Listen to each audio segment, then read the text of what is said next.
Our topic is changing priorities among high school students. My name is Marcos Diaz. My name is Mark Encarnacion. And my name is Roberto Santoyo.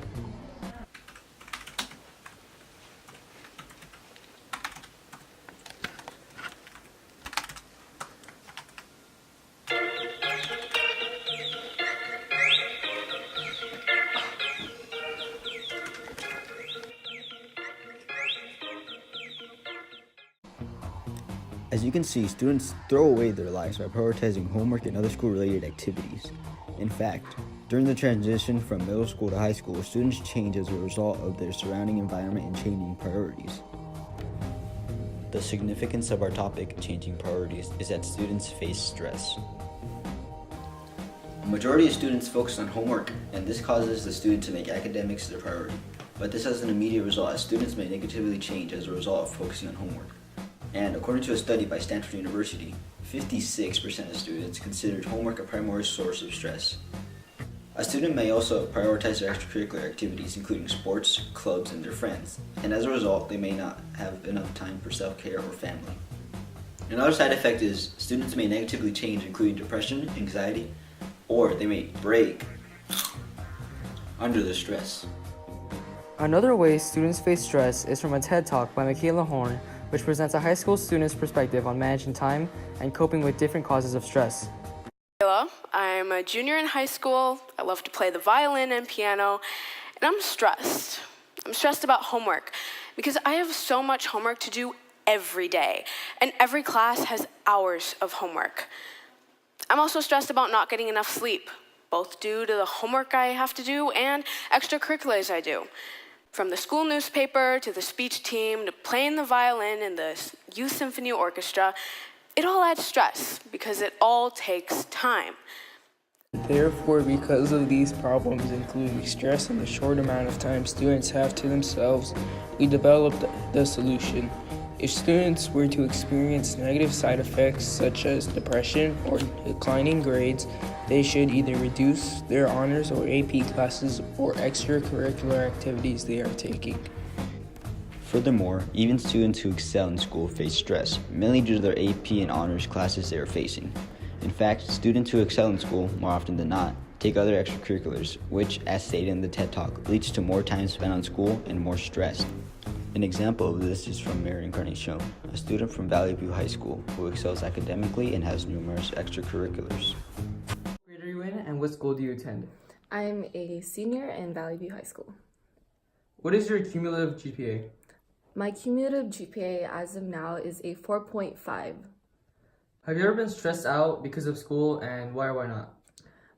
Yes, there has been some instances where I've been stressed out with school, and it's because society puts on so much pressure on high school students to do well so that they can attend good colleges. So, yeah. Okay, how many hours a day, on average, do you spend doing homework? Well, as a senior now, I can say this is probably my hardest year, and they say like, oh, senior year is supposed to be your easiest year. Well, it's really not. It's the most difficult year for me. So I would say I spend around 4 to 5 hours. How many hours a day, on average, do you spend on your other priorities? So with my job, it's about 4 hours, and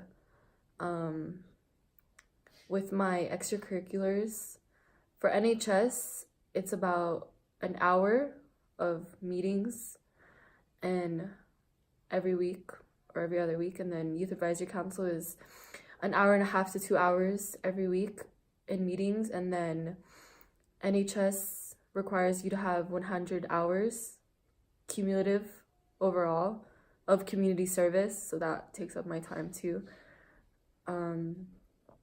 because I do volunteer at the hospital, the Riverside University Health System, and then I also have to go to church class for an hour and a half every Tuesday. So if you do all the math, that's like my whole life. Therefore, even students who excel academically face stress from the large amount of homework they're assigned, along with, as in the example of Mary, balancing numerous extracurriculars and a job. If an academically driven student faces stress and can hardly manage their workload, imagine a student who is not as academically gifted, who signed up for an AP or honors class blindly without knowing the underlying workload or was, as stated in the interview, pressured by society and their family, leading to more stress. This further supports our solution that students should reduce their school activities if they face negative side effects. Although some students and administrators may disagree with our solution and think because students take up multiple extracurriculars and AP classes, they should be responsible enough to handle the workload, and in fact they are committed to these classes because the student signed the AP and honors contract. However, the truth is that students who take up these classes and extracurriculars who could not handle them do more harm than good to themselves because of the chance of failing, and this results in stress and possible depression. Furthermore, students are coerced into these classes blindly, and more often than not, they face a more difficult class than was originally perceived. Also, the claim that students should be responsible enough to handle these classes is unrealistic because a student does not know how difficult a class is until they are in it.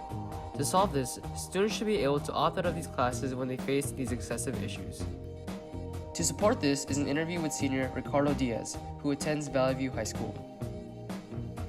Have you ever regretted taking a class and why?